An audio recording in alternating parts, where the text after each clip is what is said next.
I'm going to create a playlist of signature licks from all my favourite players and like the popular players that I do on this channel. I'm going to start with Kirk Fletcher. So I'm just going to keep these videos of these signature licks. We're just going to do one lick in one position. So we'll go over it slowly with tabs. We'll break it down into detail, and I'll also show you ways how to practice licks effectively. So let's play this one a few times and then we'll get into it.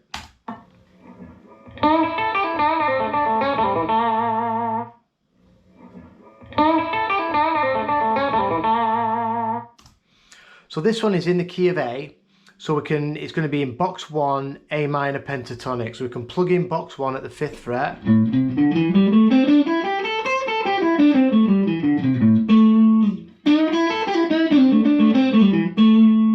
Now I see Kirk doing this all the time, and I'll put a link to this video below because he goes into a few of his, what he calls his signature licks. Like I said, I've seen him throw this in all over the place, so I thought this would be a good place to start. And it's in the key of A, nice easy key right here in the heart of the neck. So it starts off, we're going to do a bend on the G string, a whole step, and this doesn't matter if you do a half step or a whole step.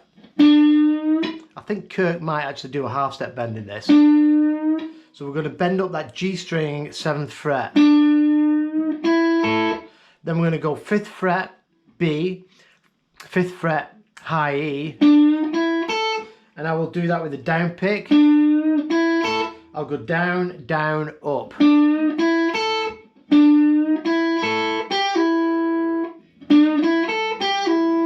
And then we'll pick the 8th fret of the B. Now this is the flat 7 and we're pulling off to the 5th fret.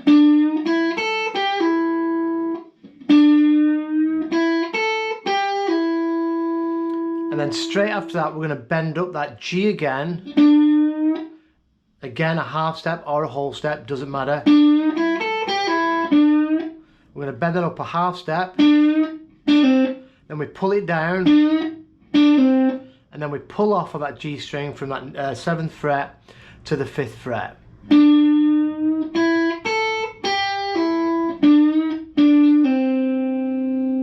Then we do a fast triple stack. So we're going to get our plectrum, so it's in the middle of the D and the G string. So we're going to go 7 on the D, 7 on the G, and back to 7 on the D.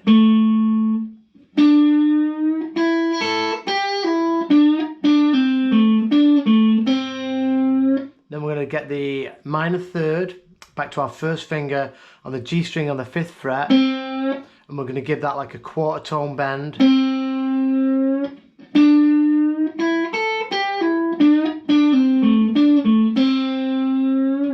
And then we're going to pull off on the D, 7 to 5.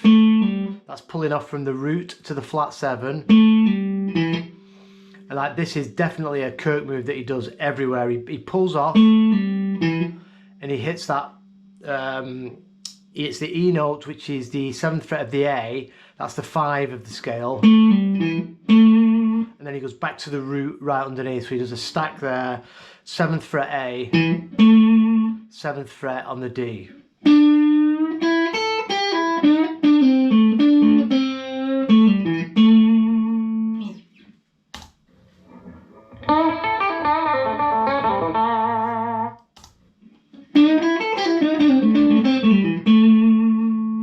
Really slow.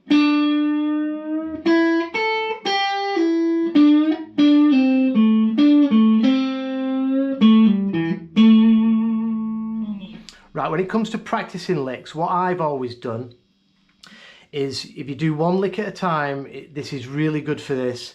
I use the circle of fifths, and I always go counterclockwise, so I go around in fourths. So if we're starting this lick in the key of A, where this lick is, we do it in A.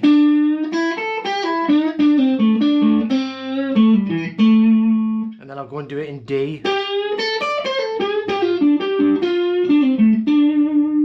And then I'll go to G. I'll go to C.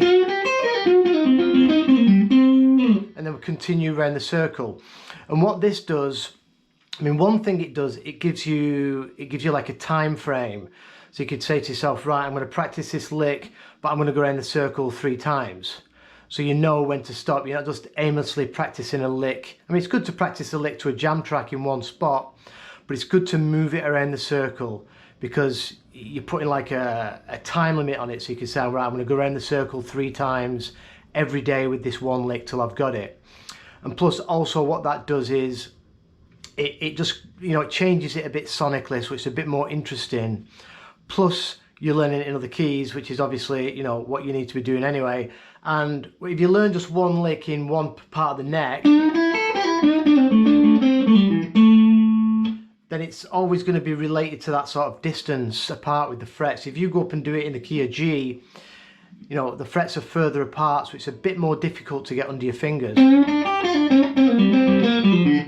You know, the tension's a bit different. You come up here to C, it's a bit closer together. So you get used to playing things in other keys.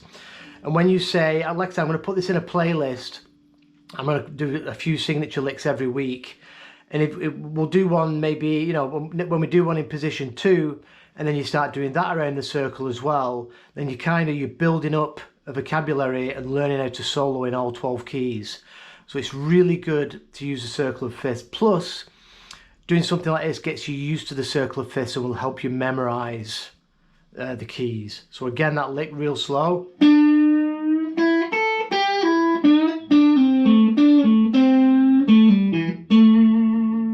Let's watch Kirk play it.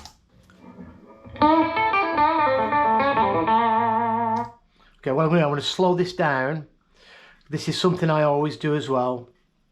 Is I always slow licks down. I'm using VLC, and you can slow it down on YouTube.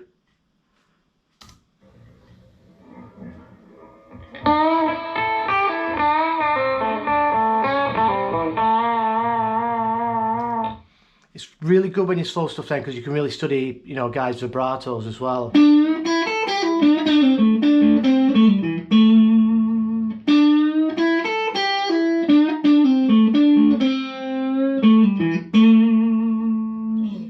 Let's do that back up to speed and do it a couple more times.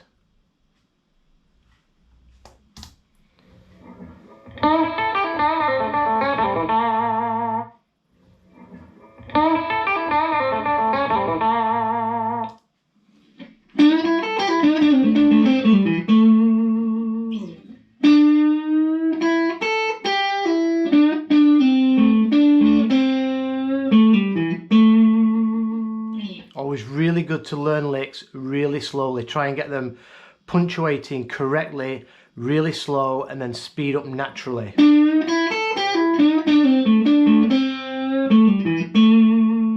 know, you can mix up the vibe. You can stop them in different spots.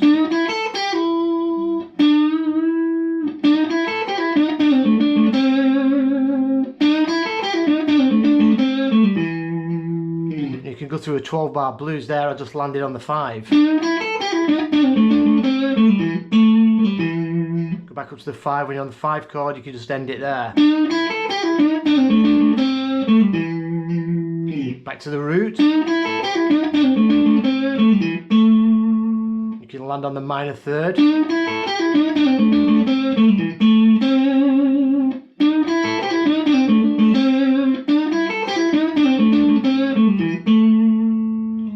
Right, have some fun with that. Like I said, I'm going to do a few of these. I'll do 2 or 3 a week, I think, and I'll also chuck in some 12-bar blues stuff as well. But I'm going to put these in a playlist, so you know, once you've got once I've done quite a few, you can just fire up the playlist and just go through your licks as a practice thing. All right, cheers. I'll see you tomorrow.